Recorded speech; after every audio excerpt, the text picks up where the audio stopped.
So, dahil nagluluto ako, titingnan natin si Toto kung sino yung may hawak. Gusto mo magyaya.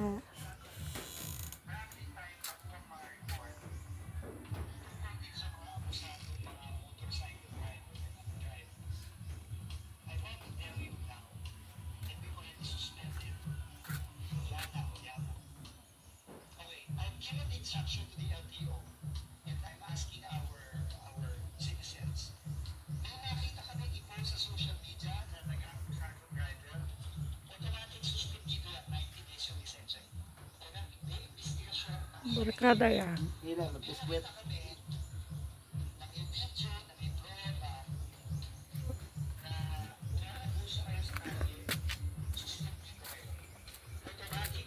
Okay, so I am asking the media, Yeah, ano yung nakaon? video niya yung mga yan. Ay, Video Diyos niya, i-post nyo. ay, Makikita kitam. nakikita din namin yan. Kaon sa ng titong daywa. Yan, suspend dito yan. Ano eh, wala tayong takot eh. Wala tayong pakialam kung